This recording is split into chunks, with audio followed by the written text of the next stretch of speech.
At Comics and Comics, we have a segment where we like to give an opinion about something, and if you've ever read any fanboy post on any message board anywhere, you understand why we call this segment, But Let's Face It.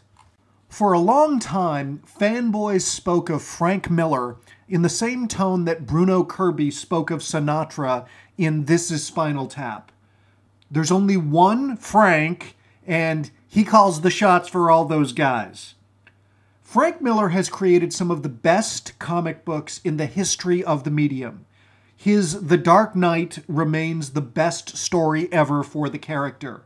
The arc from Daredevil 168 to 181 demonstrated sustained, unparalleled genius.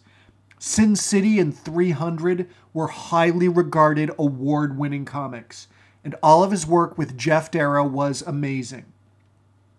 But let's face it, Frank Miller has lost the plot, literally and figuratively. Frank Miller has made news recently in two separate stories. First, his graphic novel Holy Terror has been accused of being racist and bigoted. Second, he is being criticized for openly attacking the Occupy Wall Street movement on his blog. People have pointed out that Frank Miller also underperformed in The Dark Knight Strikes Again 10 years ago, but that felt different to me. That felt like a phoned-in paycheck and a chance to give his wife at the time a chance to play around with Photoshop plugins. Holy Terror is definitely something that Frank Miller cares about a lot, even though he shortchanges the storytelling. Holy Terror was supposed to be a Batman story, but in the development process got changed to a Batman stand-in called The Fixer. There's a lot of interesting art in Holy Terror, more than most people have been willing to acknowledge. But something has snapped in Frank Miller. The story involves the Fixer going after Al-Qaeda following a suicide bomb attack. And you know what? I'm with you so far. I'm not necessarily opposed to a story in which a superhero goes after Al-Qaeda. I like it when authors name names.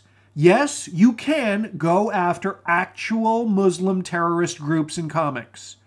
You can go after Irish terrorist groups in comics. You can go after Kurdistan terrorist groups in comics. Saying that terrorism is a bad thing and that terrorists should be punished is something that I have no problem with. I appreciated True Lies having actual Arab terrorists. I thought that James Cameron avoided criticisms of being racist by having a person of Arab descent on the team that is trying to stop the terrorists.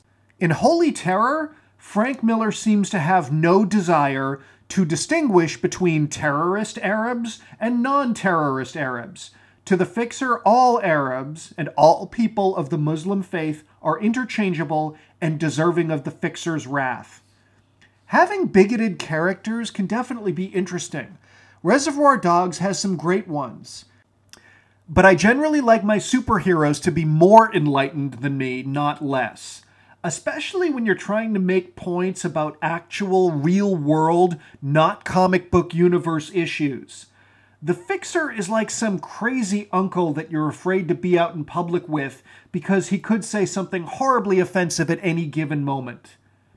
The bigger problem, however, is that Frank Miller wants to make points without making arguments. He's obviously taking a bold stance here involving current events, but simply refuses to let any of his characters utter an opinion that differs from his own. It's fine to be angry, but if you want to convince people that, say, political correctness has gone too far, you've got to do more than simply draw a caricature of Michael Moore. You've got to make actual arguments. Show how statistics are flawed, studies biased, history ignored. Frank Miller gives us none of this in Holy Terror. And this was not always the case. In The Dark Knight, part of the message is that our society goes too easy on hardened criminals who have proved time and time again that they will not be rehabilitated. And in The Dark Knight, Frank Miller has lots of characters who argue against this point. There are long debates on the point versus point show and numerous speeches by Harvey Dent psychiatrist. This all gives the world of the story depth, and it makes you think. Controversial topics are controversial usually because they are multifaceted. Presenting them as such can go a long way in making points. I don't understand why Frank Miller has decided to stop doing this. It just seems lazy. Similarly, the problem with Frank Miller's complaints about the Occupy Wall Street movement is that he also refuses to make arguments. He's not short of complaining and name-calling, but when you do that, you've got some splaining to do. The Occupy movement is arguably pretty damn vague.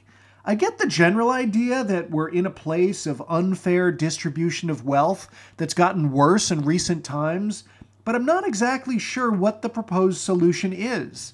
I'm willing to listen to thoughtful criticism of Occupy Wall Street. I'm also willing to hear discussion that anti-terrorism methods around the world have gotten soft. I've heard none of this from Frank Miller, and it makes me sad. But I've got to be honest here. I remain unmoved and unconvinced because, let's face it, just because someone's a former genius doesn't mean we should take their word for anything.